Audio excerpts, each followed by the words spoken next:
Cinema തന്നെയാണ് എന്നെ influence ചെയ്തിട്ടുള്ളത്. കാരണം ഞാൻ അവിടെ ആദ്യമായിട്ടൊരു കോളേജിൽ നിന്ന് ജസ്റ്റ് പാസ് ഔട്ട് ചെയ്ത് ഒരു വർഷത്തോളം മറ്റു ചെറിയ ജോലികളൊക്കെ ചെയ്ത് മദ്രാസിലുണ്ടായിരുന്ന ഒരാൾ പെട്ടെന്ന് സിനിമയിലേക്ക് വരികയാണ്. അപ്പം എൻ്റെ മുമ്പിൽ ഒരു പുതിയ ലോകമാണ്. ആ ലോകമാണ് എന്നെ ആകർഷിച്ചതും അവിടെ നിൽക്കാൻ പ്രേരിപ്പിച്ചതും.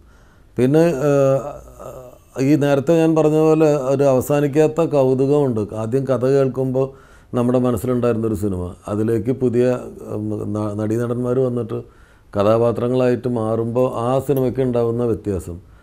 വീണ്ടും എഡിറ്റിംഗ് ടേബിളിൽ വരുമ്പോൾ ഒരു നടൻ എത്ര മില്ലിമീറ്റർ ചിരിക്കണം, അല്ലെങ്കിൽ ഒരു നടൻ എത്ര ഏത് ആംഗിളിൽ നോക്കണം എന്നൊക്കെ, അല്ലെങ്കിൽ നോക്കുന്നത് എത്ര നേരം മതി എന്നൊക്കെ തീരുമാനിക്കാനുള്ള അധികാരവുമായിട്ട് സംവിധായകനും എഡിറ്ററും ഇരിക്കുന്നു. അവരത് എഡിറ്റ് ചെയ്ത് ആ സിനിമയ്ക്ക് നേരത്തെ ഉണ്ടായിരുന്നതിൽ നിന്ന് വ്യത്യസ്തമായിട്ടുള്ള പുതിയൊരു സിനിമ അതിൻ്റെ ഉള്ളിൽ നിന്ന് ഷൂട്ട് ചെയ്ത് കൂട്ടിയിട്ടുള്ള ഷോട്ടുകളിൽ നിന്നൊരു പുതിയ സിനിമ ഉണ്ടാക്കിയെടുക്കുന്നു. അതിൽ അപ്പോൾ നമ്മൾ വിചാരിക്കും ഈ സ്ഥലത്ത് കുറച്ച് ലാഗുണ്ട്, ആ സ്ഥലം ഭയങ്കര ഇഴച്ചിലുണ്ട് എന്നൊക്കെ വിചാരിക്കും. പക്ഷേ അതിലേക്ക് റീ റെക്കോർഡിംഗ് എന്ന് പറയുന്ന ഒരു കാര്യവും എഫക്ട്സും കയറുമ്പോൾ ഈ സിനിമയ്ക്ക് വേറൊരു ആംഗിളാണ്. അയ്യോ ഇത്തിരി കൂടി നീളം വെക്കാമായിരുന്നു എന്ന് തോന്നിപ്പിക്കുന്ന വിധത്തിൽ മ്യൂസിക് വന്നിട്ട് ഇതിനെ ഭംഗിയാക്കുന്നു, എഫക്ട്സ് വന്നതിന് ജീവൻ കൊടുക്കുന്നു. അപ്പോൾ അത് അടുത്തൊരു കൗതുകമാണ്. അപ്പോൾ ആ കൗതുകങ്ങളാണ് സിനിമയിൽ സ്റ്റിക്ക് ഓൺ ചെയ്യാൻ എന്നെ പ്രേരിപ്പിച്ചത്.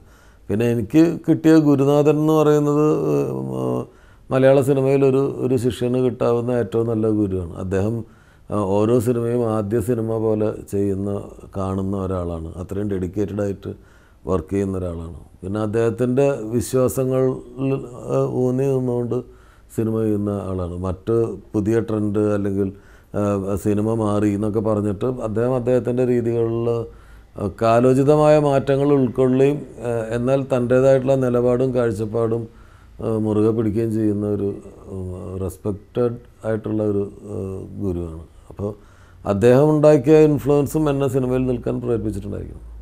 ഒരാൾ മറ്റൊരാളെ വളർത്തില്ല എന്ന് പറയുന്നതിൽ യാതൊരു അർത്ഥമില്ല. ഒരാൾക്കും ഒരാളുടെ വളർച്ചയെ തടയാൻ പറ്റില്ല എന്നുള്ളതാണ് സത്യം. ഇപ്പോൾ എൻ്റെ വളർച്ചയിൽ കമൽ സാറിന് വളരെ വലിയ പങ്കുണ്ട്. അദ്ദേഹത്തോടൊപ്പം വർക്ക് ചെയ്ത കാലം, ആ കാലത്ത് ഞാൻ കണ്ടു പഠിച്ച കാര്യങ്ങൾ, ഞാൻ ജോലി ചെയ്ത് പഠിച്ച കാര്യങ്ങൾ, പിന്നെ ആ കാലത്ത് എനിക്കുണ്ടായിട്ടുള്ള ബന്ധങ്ങൾ, അദ്ദേഹത്തിൻ്റെ സിനിമയിൽ ജോലി ചെയ്യുമ്പോൾ ഉണ്ടായിരുന്ന നടീനടന്മാരുമായിട്ട് എനിക്കുണ്ടായ റിലേഷൻഷിപ്പ്, അദ്ദേഹത്തിൻ്റെ സിനിമയിൽ വർക്ക് ചെയ്ത ടെക്നീഷ്യൻസുമായിട്ട് എനിക്കുണ്ടായ ബന്ധം, പിന്നീട് മറ്റ് സംവിധായകരുടെ കൂടെ ഞാൻ 10ഓളം ഡയറക്ടേഴ്സിൻ്റെ കൂടെ വേറെ വർക്ക് ചെയ്തിട്ടുണ്ട് അസോസിയേറ്റ് ഡയറക്ടറായിട്ട്. അപ്പോൾ ആ സമയത്തൊക്കെ കമൽ സാറിൻ്റെ ശിഷ്യൻ എന്നുള്ളതായിരുന്നു എനിക്ക് അവിടെ ഉണ്ടായിരുന്ന ഒരു ഭയങ്കര മെറിറ്റ്. പിന്നെ ഒരാളുടെ സ്പേസ് ഉണ്ടാക്കുന്നത് അയാൾ തന്നെയാണ്. നമ്മളവിടെ ചെല്ലുമ്പോൾ നമ്മളെങ്ങനെ അവരോട് പെരുമാറുന്നു, നമ്മളെങ്ങനെ അവിടുത്തെ സാഹചര്യങ്ങളുമായിട്ട് ഇടപഴകുന്നു, പിന്നെ നമ്മളെങ്ങനെ മറ്റുള്ളവരുടെ വിശ്വാസം നേടുന്നു എന്നുള്ളതൊക്കെ വളരെ ഇമ്പോർട്ടൻ്റ് ആണ്. ഞാനൊരിക്കലും ഒരു സ്ഥലത്തും എൻ്റെ സെൽഫിഷായിട്ടുള്ള താല്പര്യങ്ങൾക്ക് വേണ്ടിയിട്ട് സിനിമയെ ഉപയോഗിച്ചിട്ടില്ല, എൻ്റെ പൊസിഷനെ ഉപയോഗിച്ചിട്ടില്ല. ഞാൻ ചെല്ലുന്ന സ്ഥലത്ത് ഞാൻ വർക്ക് ചെയ്ത സിനിമയുടെ നന്മയ്ക്ക് വേണ്ടി എന്നാൽ കഴിയുന്ന കാര്യങ്ങൾ കോൺട്രിബ്യൂട്ട് ചെയ്യും. ആ വർക്ക് ചെയ്യുന്ന ദിവസങ്ങളിൽ 100% ആ സിനിമയുടെ ഒപ്പം നിൽക്കുകയും ചെയ്തിട്ടുള്ളവരാണ്. അത് ആളുകൾ തിരിച്ചറിയും.